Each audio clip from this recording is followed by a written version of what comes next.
మిమ్మల్ని చంపాలని పోలీసులు చంపాలని మేము పోలీసులు చంపాలనుకో. సరే, మీకు మీ ఆత్మరక్షణలో భాగంగా మీ ఇద్దరి మధ్యన ఆదివాసీలు వీళ్ళందరూ కూడా నలిగిపోయారు కదా? లేదు, తప్పది. ఇప్పుడు మేము ఏర్పాటు చేసిన ప్రజా సైన్యంలో మిలిషియా వాళ్ళు ఉన్నారు, కావాల్సినంత మంది మిలిషియా వాళ్ళు ఉన్నారు. వాళ్ళు అక్కడ పుట్టి పెరిగిన వాళ్ళే కదా. ప్రతి ఒక్కరు కూడా ఎర్ర సైన్యంలోకి రావడానికి సిద్ధపడతా ఉంటారు.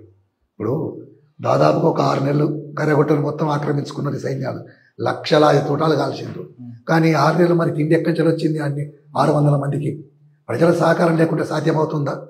ప్రజల సహకారం లేదు, మేము బాగా గెలిచినామని చెప్పి ఆత్మసంతృప్తి కోసం ప్రచారం చేసుకునే వాళ్ళు ఉన్నారు. కానీ మీరు ఇంకో క్వశ్చన్ అడిగారు ఇందాక, మేము ఎక్కడైనా కణజాలు దోచుకున్నామా, మా అకౌంట్ స్విస్ బ్యాంక్ అకౌంట్లో మాకు డబ్బులు ఉన్నాయని. కానీ ఇటీవల కాలంలో పార్టీ సరెండర్ అవుతున్న క్రమంలో కోట్లాది రూపాయలు విలువైన నగదు కానీ కోట్లాది రూపాయలు విలువైన బంగారం, తుపాకులు, డంపులు ఉన్నాయని అంటున్నారు. పేపర్లు చూసి చెప్తున్నారండి. అంత డబ్బు ఉంటే చాలా బాగుండేది. అంటే ప్రజల కోసం దాచింది, మీకోసం కాదు. ఆ నిధులు అనేవి ప్రజల కోసం పోరాటంలో భాగం తప్ప ఇప్పుడు మీ వ్యక్తిగత కారణాలకి వ్యక్తిగత అవసరాలు కాదు. అన్ని 100 కోట్ల రూపాయలు పార్టీ దగ్గర లేవు, అంత బంగారం కూడా లేదు. ఎంత ఉంటుంది? 10-25 కోట్ల దాకా ఉండొచ్చు. నేను ఉండే అని చెప్పి. ఆ డబ్బులన్నీ ఎక్కడ ఉంటాయి? బ్యాంకులో ఉంటాయా? బ్యాంకులో ఉంటాయి, అడవిల్లే ఉంటాయి. అంటే 2000 రూపాయల నోటు కనుమరుగు అయిపోయింది కదా, మరి ఎలా? లేవు, అవి మార్చే